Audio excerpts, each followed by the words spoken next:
Okay. Yeah. Just a minute. Okay. So, hi and welcome everyone on this beautiful Sunday afternoon. The topic for today, as most of you had requested, is pregnancy-induced hypertension. This lecture is going to be taken in two parts because, of course, it's a very, very vast topic. So today we're going to cover part one. Pressure is meant to make you, not break you. So this is very applicable to all the exam going students now, that don't let the pressure bog you down. Instead, harness that pressure to increase your efficiency and output. Okay, so let's take a look at what we're going to see in the first part. So today we're going to cover the incidence, terminology and classification, etiology, risk factors, pathogenesis, pathophysiology, prediction and prevention of preeclampsia, diagnosis and its complications. Okay, part two, which is going to be held the following Sunday, is going to cover the management aspect of preeclampsia as well as eclampsia. So let's begin. Hypertensive disorders in pregnancy complicate 5 to 10% of all pregnancies and form a part of the deadly triad, contributing greatly to maternal morbidity and mortality. So the three important factors contributing to this deadly triad: pregnancy-induced hypertension, obstetric hemorrhage, and infection. So if you see all the direct causes of maternal mortality, hemorrhage, hypertension, sepsis contribute to a great extent to the overall maternal mortality. Okay. Hypertensive disorders in pregnancy can be classified into 4 groups. Okay, so you need to get yourselves acquainted with each of these terms: gestational hypertension, preeclampsia and eclampsia syndrome, chronic hypertension of any etiology. So it could be primary or essential hypertension. It could be chronic hypertension secondary to causes such as renal causes. Preeclampsia superimposed on chronic hypertension. Okay, so let's take a look at what exactly is each of this term. So first term, gestational hypertension. It refers to blood pressure more than 140/90 after 20 weeks of gestation in a previously normotensive patient. Proteinuria is not identified and blood pressure typically returns to normal within 12 weeks postpartum. So each and every point of this definition is important to diagnose the patient as gestational hypertension. Preeclampsia is when the blood pressure is more than 140/90 after 20 weeks of gestation with proteinuria or any features suggestive of severe preeclampsia in a previously normotensive patient.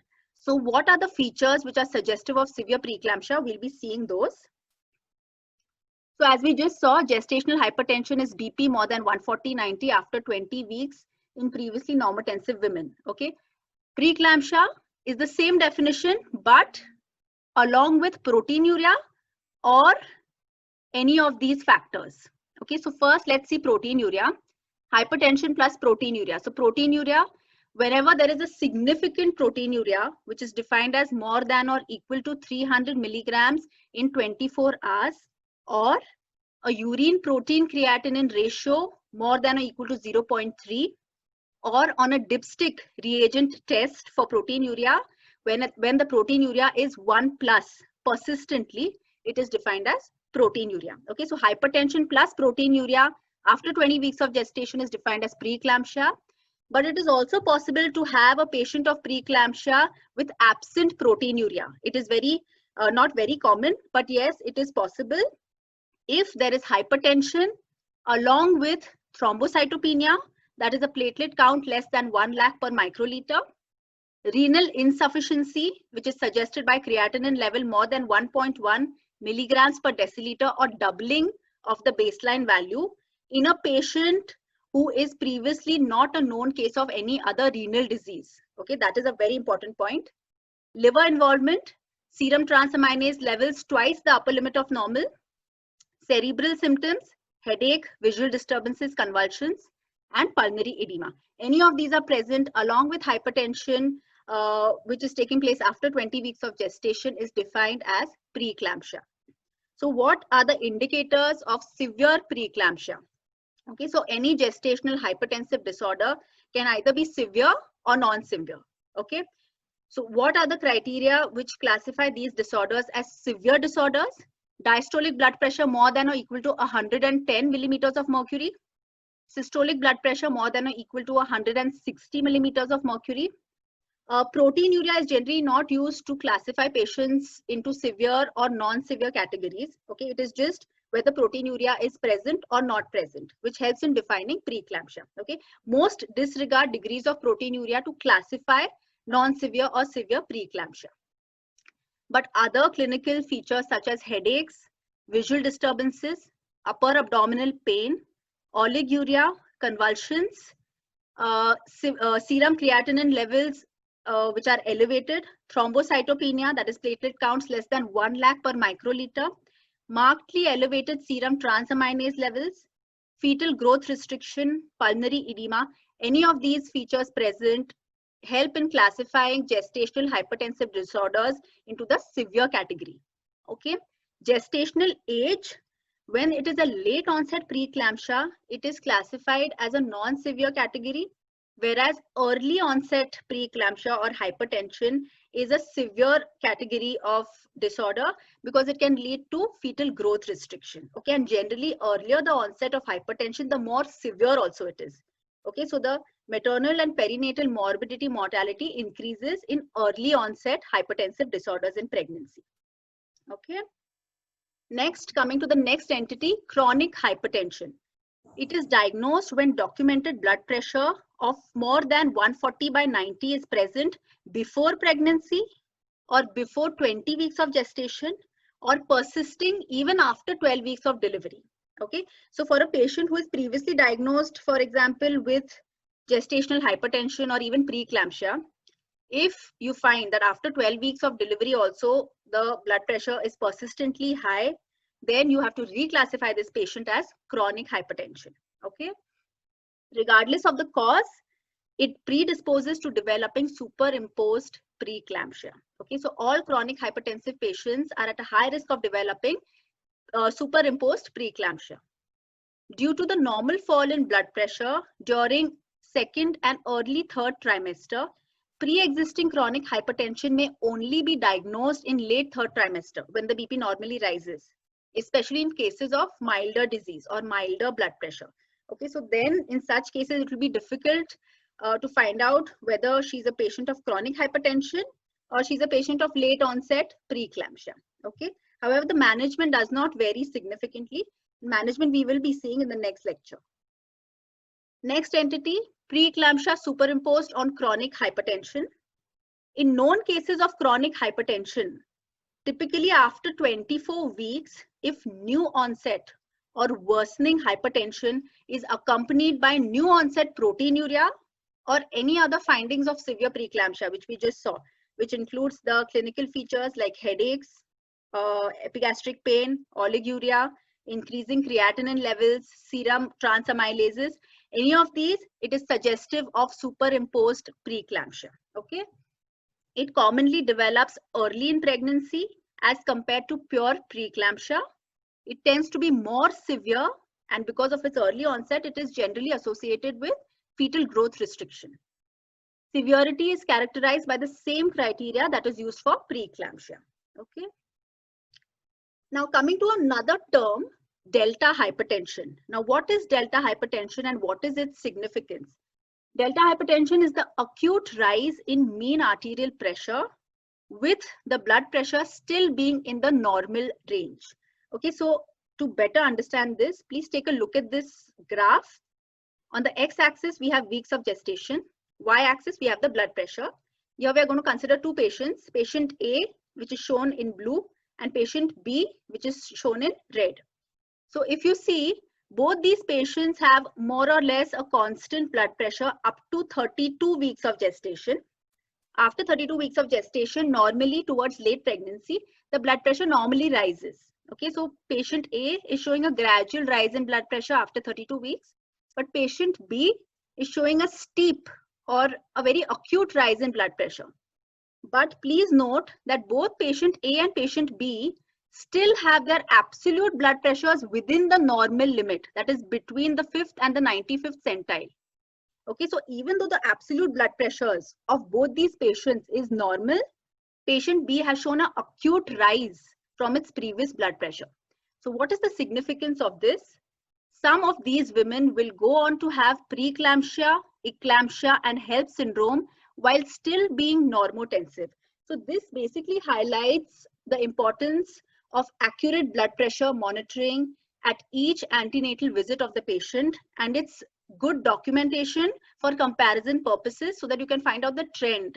If there is an acute rise in blood pressure, the patient needs to be called for frequent antenatal visits and should be monitored well, okay, because she has a higher chance of developing preeclampsia, eclampsia, and HELLP syndrome.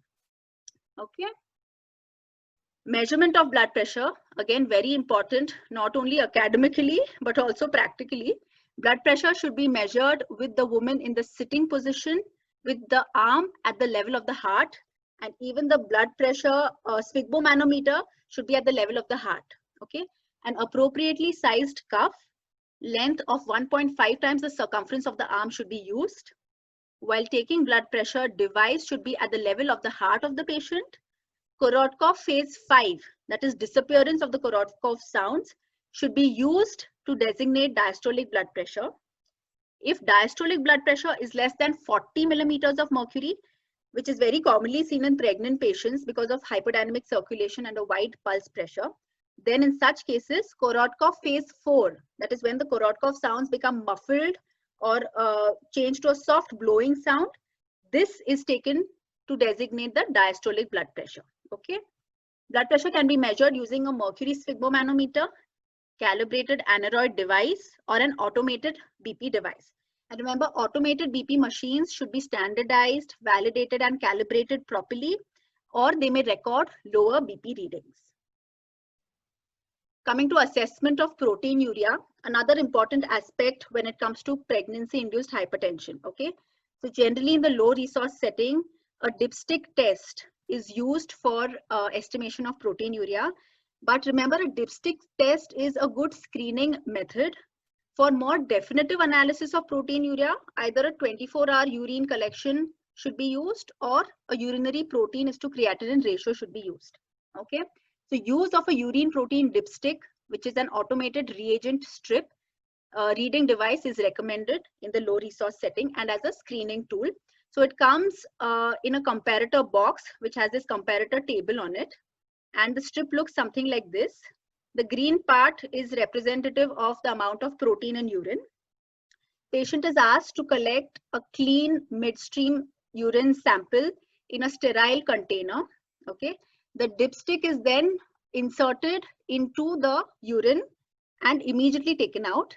Generally, protein is read, the result is read after 60 to 120 seconds, but you must refer to the manufacturer's box for the instructions to find out exactly after how much time you need to read the result. Okay, so protein results look something like this. You need to compare your result with the comparator which is provided on the box itself. Okay, so a very light green is indicative of negative proteinuria. Slightly darker shade is indicative of trace proteinuria. So it corresponds to around 15 milligrams per deciliter. As the shades increase, the amount of proteinuria increases. So it increases to 1 plus, that is 30 milligrams per deciliter, 2 plus 100 milligrams per deciliter, 3 plus is 300 milligrams per deciliter, 4 plus 2000 milligrams per deciliter and above. Significant proteinuria is defined as greater than 300 milligrams protein in a 24-hour urine collection. Okay, so as I said, more definitive testing for proteinuria is encouraged by urinary protein is to creatinine ratio, which is more than or equal to 0.3 in cases of preeclampsia, or 24-hour urine collection whenever feasible. Okay, so that was about proteinuria. Now coming to a slightly more academic part of the topic, etiology and risk factors. Okay, so what are the most important etiologies of preeclampsia and the associated risk factors? So first, most important, placental implantation with abnormal trophoblastic invasion of the uterine vessels. So we have seen even previously in my lecture on placental abruption, that normally in every pregnancy, there is a physiological invasion of the trophoblastic cells into the uterine arteries and arterioles, giving rise to loss of the musculoelastic layer of these arterioles, and therefore decreases the resistance, making these vessels large caliber vessels. Okay, when this trophoblastic invasion is abnormal, the uterine vessels remain small caliber vessels with high resistance, giving rise to preeclampsia, eclampsia syndromes. Okay, so a prior history, so these are the risk factors. Prior history of preeclampsia, you must ask for a history of either preeclampsia or any other hypertensive disorders in the previous pregnancy, because prior preeclampsia has a 20% recurrence risk in present pregnancy. So every 1 out of 5 women will have a recurrent episode of preeclampsia in the present pregnancy. Previous history of abruption, systemic lupus erythematosus, APLA syndrome, all these are high risk factors for development of preeclampsia and eclampsia in the current pregnancy. Next, immunological intolerance to paternal and fetal tissues. So again, patients who are exposed to chorionic villi for the first time, okay, as well as patients who are exposed to a large quantity of chorionic villi will have these immunological intolerance reactions which can lead to preeclampsia, eclampsia. Okay, so risk factors include nulliparity, vesicular mole, especially complete hydatidiform mole, which is almost entirely androgenetic in origin, and multifetal gestation. Okay, again because of increase in the amount of chorionic tissue. So these are the high risk factors for developing preeclampsia, eclampsia. Maternal maladaptation to changes in pregnancy due to pre-existing comorbid conditions, which include diabetes, chronic hypertension, chronic kidney disease, obesity, immunological disorders, as well as cardiovascular diseases.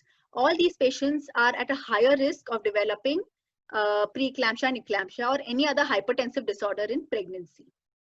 Genetic factors, inherited genes and epigenetic influences also form an important role for development of preeclampsia. So family history plays an important role. 20 to 40% is the risk of development of preeclampsia in daughters with of preeclamptic mothers. 11 to 37% is the risk in sisters, and 22 to 47% risk in twins. Okay, so yes, genes do play a role. Other factors, other risk factors are age more than 35 and interval from last pregnancy more than 10 years.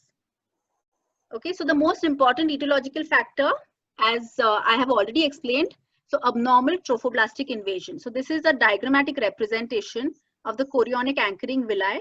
Okay, so these are the spiral arterioles which are traversing the myometrium and the decidua. So normally the extravillous trophoblasts, they give rise to two forms. One is the interstitial trophoblasts, which remain in the interstitium, and the endovascular trophoblasts, which are responsible for invasion of the spiral arteries, giving rise to loss of the musculoelastic layer. And if you compare a normal pregnancy caliber of spiral arteries, you can see that they are wide in diameter as compared to preeclampsia, where they remain narrow or of a smaller caliber and with increased resistance to blood flow. Now, because of this increased resistance to blood flow, it sets into motion the entire pathogenesis of preeclampsia. So what is the pathogenesis of preeclampsia? So we just saw genetic factors play a role. Pre-existing risk factors such as chronic hypertension, diabetes plays a role, as well as immunological factors also play a role. All of these lead to abnormal placentation or incomplete invasion of the trophoblasts into the spiral arterioles, giving rise to reduced placental perfusion, which can lead to fetal growth restriction, and a number of other mechanisms, namely endothelial cell injury and systemic activation. When there is turbulent blood flow and increased resistance in the vessels, there will be endothelial cell injury.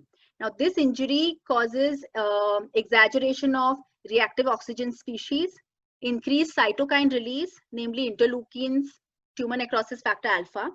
There is an increased vasopressor response. Okay, so prostacyclins, which are responsible for vasodilatation, decrease. Thromboxane A2 increases. So this ratio basically declines, giving rise to vasoconstriction all over the body. There is a decreased nitric oxide and increased endothelin. Again, nitric oxide causes vasodilatation. Increased endothelin is responsible for vasoconstriction, which then takes place all over the body. Okay, so preeclampsia is a systemic disorder. Anti-angiogenic factors increase. So soluble FMS like tyrosine kinase proteins increase, and soluble endoglins increase. Angiogenic factors like vascular endothelial growth factor and platelet-derived growth factors decrease. Okay, so all these contribute to systemic vascular dysfunction, capillary leak, and a widespread vasospasm or vasoconstriction all over the body. So each and every organ of the body can be affected in cases with severe preeclampsia and eclampsia. Okay, there can be proteinuria, glomerular endotheliosis, coagulation abnormalities in patients with hepatocellular involvement leading to HELLP syndrome, cerebral edema giving rise to eclampsia, and increased angiotensin II sensitivity, which can cause hypertension. Okay, so coming to the pathophysiology, now how is each organ system affected in the body? Not only the physiological changes taking place or the pathological changes taking place, but also the morphological and anatomical changes taking place. So first, let's consider the cardiovascular system. Okay, in the cardiovascular system, there is a greater cardiac afterload, which means there is an increased systemic vascular resistance because of the widespread vasoconstriction. Okay, there is a hypertensive condition existing. There is a decreased cardiac preload because of diminished volume expansion. Now, this is basically because of increased capillary leakage secondary to endothelial cell injury, causing extravasation of fluid from the intravascular spaces to the extracellular spaces or the extravascular spaces. Okay, so decreased cardiac preload compensates for the increased cardiac afterload, and therefore, even though the heart has to perform more work, the effective clinical cardiac function is still not affected. Okay, so it more or less compensates. Endothelial activation because of, leads to extravasation of fluid into extracellular spaces because of capillary leakage, and this is responsible for the generalized edema seen in preeclampsia. Okay, so two important structures affected in the cardiovascular system. So myocardial function is affected. There is a diastolic dysfunction due to ventricular remodeling. Ventricular remodeling takes place because of greater cardiac afterload.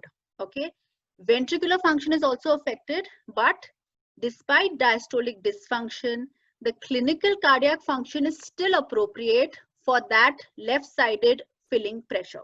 The left-sided filling pressure decreases because of decreased cardiac preload, giving rise to a normal, effective clinical cardiac function despite the presence of diastolic dysfunction. Okay, but this compensated situation can easily be sent into disarray with aggressive fluid administration. Okay, so in patients with severe preeclampsia, avoid aggressive fluid administration unless, of course, there is an ongoing massive hemorrhage taking place. Okay, but otherwise, aggressive fluid administration in severe preeclampsia substantially elevates the normal left-sided filling pressure. Okay, so that is the cardiac preload increases, leading to hyperdynamic ventricular function. Okay, if you take a look at this graph over here, it is a Braunwald's ventricular function curve. On the x-axis, we have pulmonary capillary wedge pressure, and on the y-axis, we have left ventricular stroke work index. Okay, so that is basically the work performed by the heart. The striped part is a normal pregnancy, and the checked or the squared part is preeclampsia. Okay, so if you see, for the same pulmonary capillary wedge pressure, the normal heart performs less work as compared to a preeclamptic heart. Okay, but in preeclampsia also, the work is still increased despite the pulmonary capillary wedge pressure remaining constant. But if you increase the cardiac preload, if you increase the fluid administration, the heart will not be able to take that much stress. It will increase its ventricular function to hyperdynamic levels, giving rise to increased back pressure, increase in the pulmonary capillary wedge pressure, and this can lead to pulmonary edema, okay, because of a sudden left-sided heart failure. So avoid fluid overload in all patients with severe preeclampsia, not more than 70 to 80 milliliters per hour. Okay. So this can lead to increased pulmonary capillary wedge pressure, causing pulmonary edema. Okay. So remember, unless the patient is actively bleeding, do not aggressively or overzealously hydrate the patients. Next, coming to blood volume. Hemoconcentration is the hallmark of eclampsia because of capillary leakage and increased extravasation of fluid into the extracellular spaces. And because of this, these patients are unduly sensitive to even small amounts of blood loss at delivery, which may otherwise be considered normal. So they are at a higher risk of postpartum hemorrhage. The threshold in these patients for blood transfusion is also lowered, okay, because of hemoconcentration. Thrombocytopenia. This is also due to widespread endothelial injury, activation of platelets, increased platelet recruitment, formation of primary platelet plugs, thrombi, and consumption of platelets leading to thrombocytopenia. Okay, thrombocytopenia indicates severe disease less than 1 lakh per microliter. Microangiopathic hemolysis. Now, this is generally seen in the smaller caliber vessels.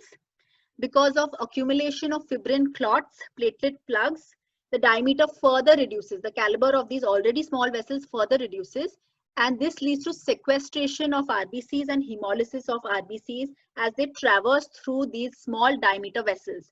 So this hemolysis gives rise to elevated LDH, that is lactate dehydrogenase, reduced haptoglobin, reticulocytosis, spherocytosis, schizocytes seen on peripheral blood smears. Fluid alterations, all of you know extravasation of fluid is due to endothelial injury and capillary leakage causing a generalized edema. Proteinuria further decreases plasma oncotic pressure, increasing the edema. Okay.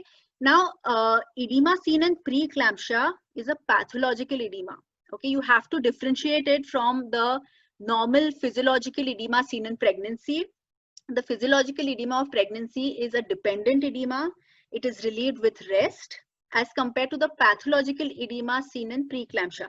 It is present all over the body. Patient will typically complain of, or if you can ask leading questions, if the ring of the patient is tightened or if there is sudden facial puffiness and the edema, especially in the feet, is not relieved by rest. Okay, this points more towards a pathological edema. Okay. Hemolysis, thrombocytopenia, when it is accompanied by hepatocellular necrosis, it is called as HELP syndrome, which is hemolysis, elevated liver enzymes, low platelets, and HELP syndrome complicates 10 to 20% cases with severe preeclampsia. Okay, again, it is a part of severe preeclampsia. Coming to the kidneys.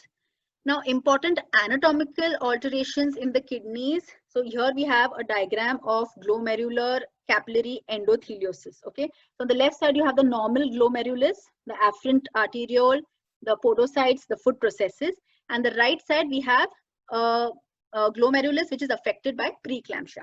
So as you can see there, the normal endothelium is thin, it is not swollen, and the endothelial fenestrations are of a good diameter. Whereas in preeclampsia, there is increased swelling of these endothelial cells and their fenestrations are narrowed. So as the foot processes of the podocytes along with its pedicels, they are abutting each other because of swelling in preeclampsia. Whereas in normal pregnancy, there is sufficient space between them. So all this affects the normal physiological process of glomerular filtration of the kidneys. So what are the changes taking place in the kidneys? Reduced renal perfusion because of widespread vasoconstriction, reduction in the glomerular filtration rate. A part of it is also due to reduced renal perfusion. Increase in plasma uric acid concentration, a very important marker of preeclampsia. And why is it increased? Because of reduced GFR and increased tubular reabsorption. Rise in serum creatinine to non-pregnant levels and even higher at times. Proteinuria because of damage to the glomerular filtration. Urinary protein is to creatinine ratio more than or equal to 0.3. So urinary protein increases and urinary creatinine decreases. Serum creatinine increases. Acute kidney injury is not very common in cases with pure preeclampsia without any other complications. But yes, acute kidney injury can take place in preeclamptic patients with associated placental abruption, in disseminated intravascular coagulation, or when comorbid obstetric hemorrhage causes hypovolemia and hypotension. Okay. Coming to the liver, important characteristic hepatic lesions in preeclampsia, eclampsia are, as you can see here, periportal hemorrhage in the periphery of the liver. Okay. And the right side shows you an abdominal CT in a woman with severe HELLP syndrome. She had right upper quadrant pain, and CT showing a large subcapsular hematoma with intrahepatic infarction. Okay. So in such cases with a very large subcapsular hematoma, there is increased stretching of the Glisson's capsule of the liver, which is sometimes responsible for the typical mid-epigastric pain or right-sided upper quadrant pain, which is seen in HELLP syndrome or even in severe preeclampsia. Okay. Three important clinical manifestations of hepatic involvement. One is pain, moderate to severe mid-epigastric pain or right upper quadrant pain, raised liver enzymes, AST, ALT, hepatic infarction, which can lead to hematomas. Hematomas can be hepatic hematomas. They can be subcapsular hematomas. Hematomas may be ruptured. They may be unruptured. Okay. But unless there is active bleeding taking place, these hepatic hematomas are generally managed conservatively. However, in cases of acute bleeding or ongoing hemorrhage, sometimes surgical intervention or even interventional radiology and embolization of the bleeding artery may have to be undertaken. All these are markers of severe disease and commonly associated with HELLP syndrome. Okay, so that was the liver. Coming to the brain. Okay, now the pathophysiology of the brain involves two important events. One is the cytotoxic edema and second is the vasogenic edema. Okay, now what happens whenever there is a widespread hypertension in the body, the brain tries to regulate its vasculature in order to prevent hyperperfusion of the brain.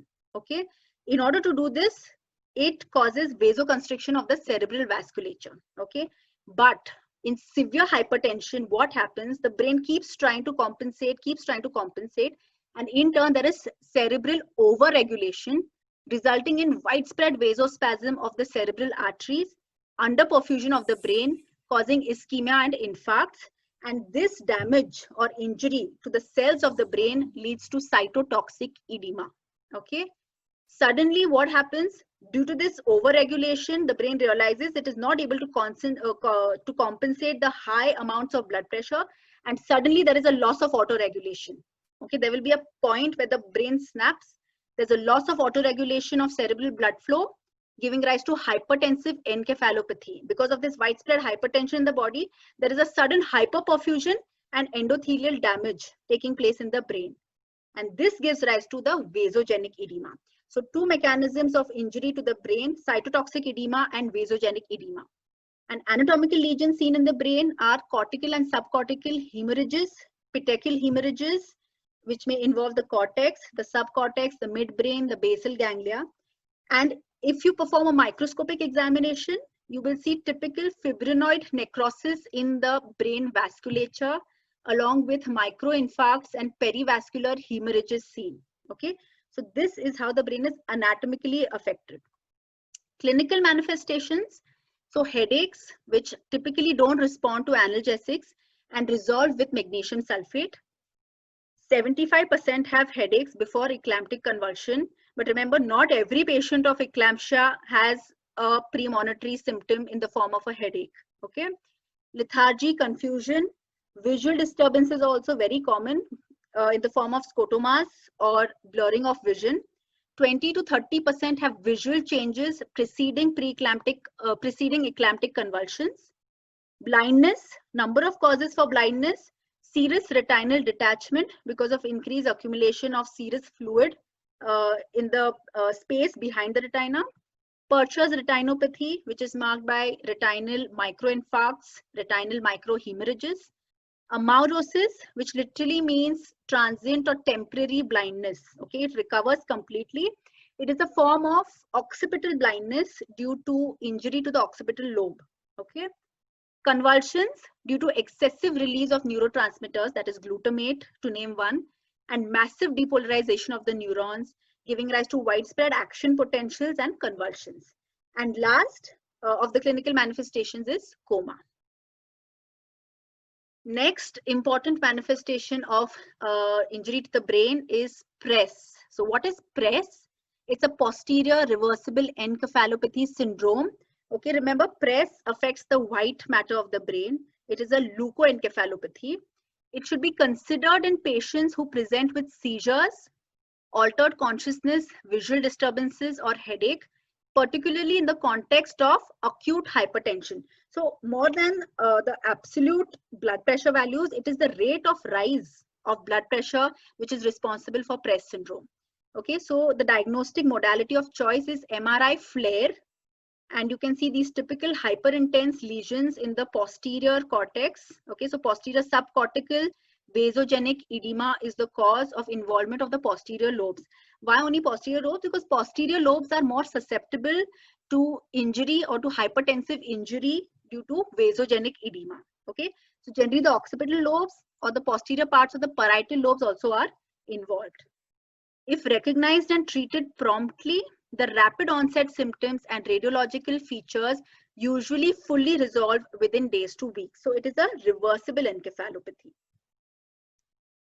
Okay, next coming to the prediction of preeclampsia. So there are a number of biophysical, biochemical markers which have been studied for predicting preeclampsia, but to date, the most important marker for predicting preeclampsia are your clinical markers. Okay, patient history, previous history of preeclampsia, previous history of hypertensive disorders in pregnancy, previous history of abruption, any comorbid conditions, other risk factors which we have just seen, and your examination findings. Okay, so any patient with history of any hypertensive disorder in previous pregnancy has a risk which is around 20% of developing some kind of hypertensive disorder in the current pregnancy. So your history taking has to be very thorough when it comes to these patients.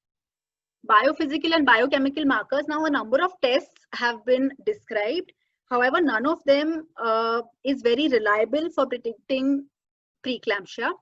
But let's just take a look at all the tests. So for testing placental perfusion and vascular resistance, we have the rollover test in which blood pressure is taken of the patient in supine position.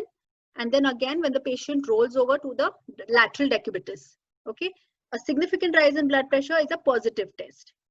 Similarly, isometric hand grip, before and after squeezing a handball, blood pressure is taken. Significant rise is a positive test.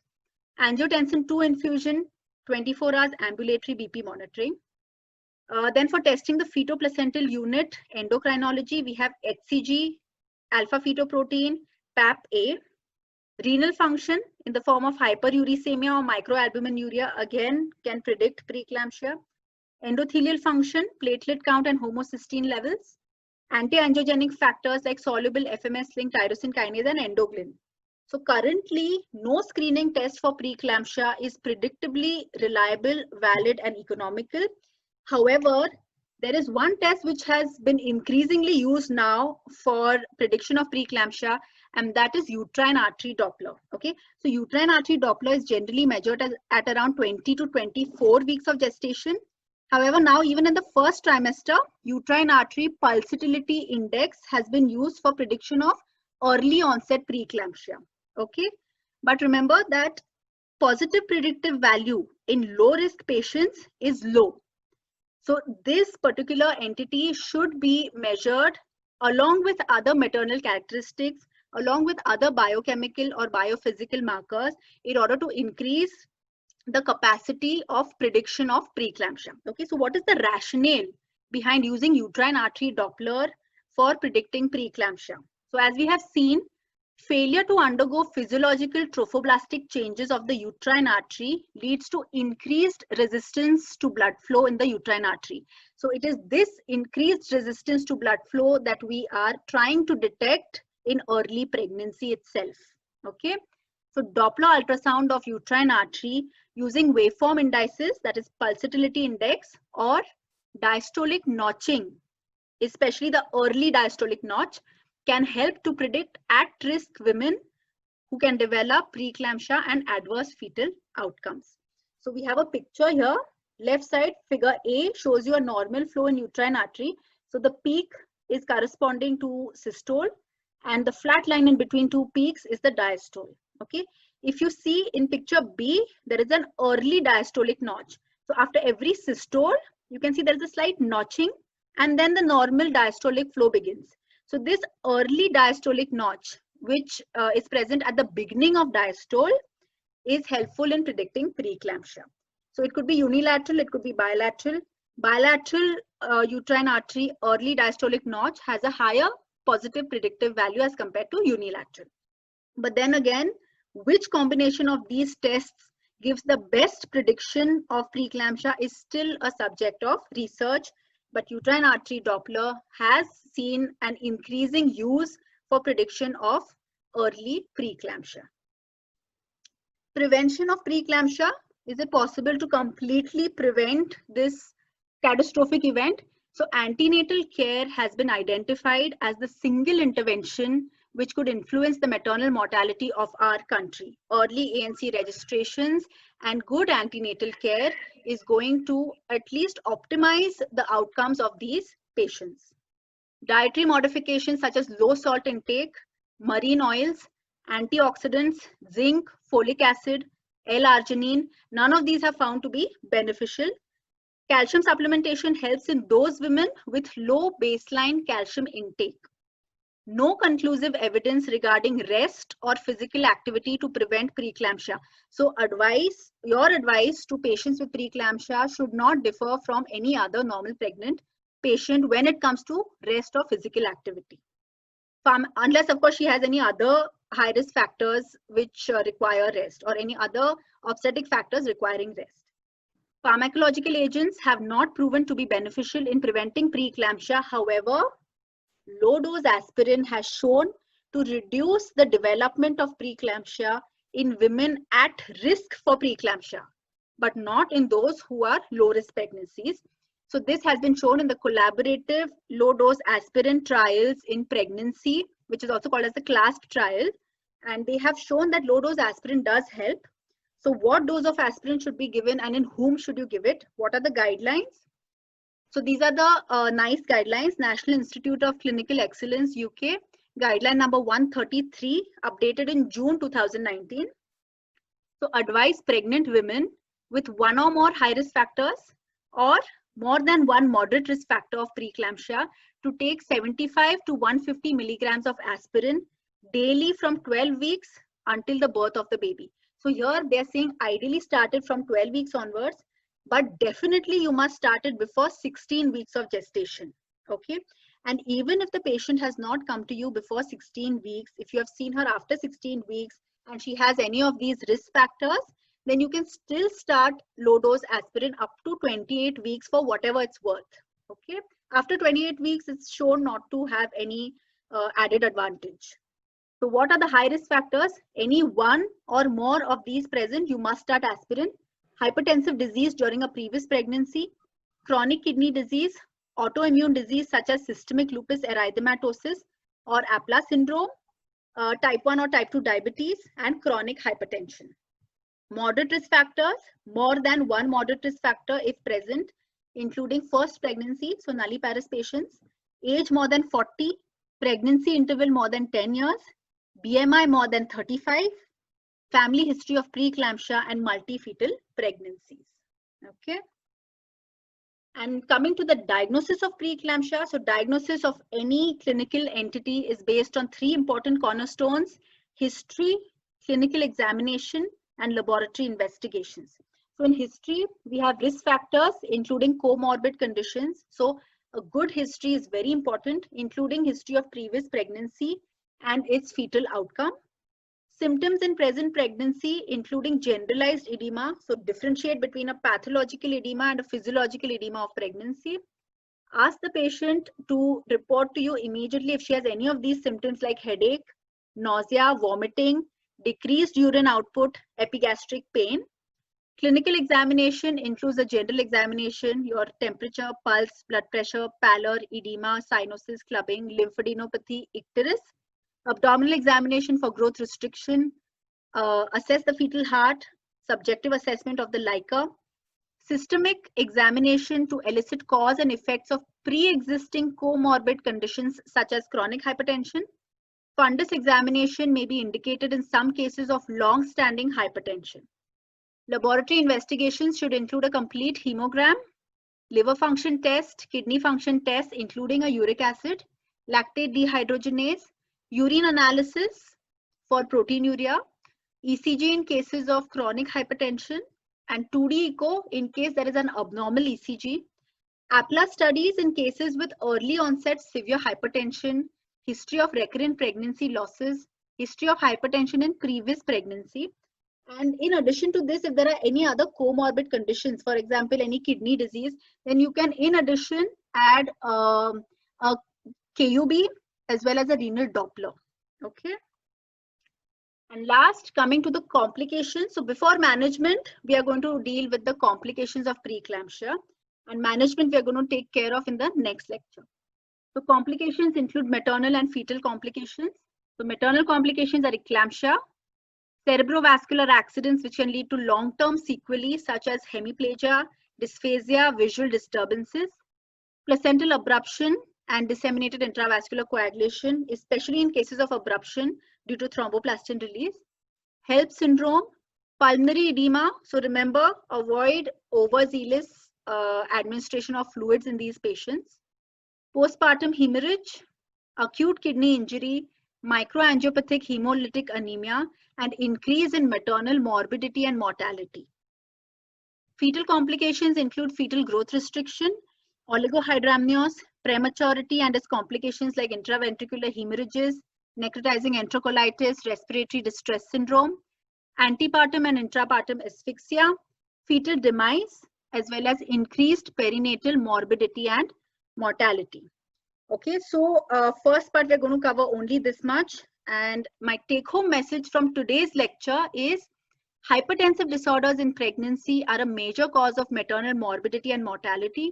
A sound knowledge of the etiopathogenesis and risk factors helps in identifying the at-risk women.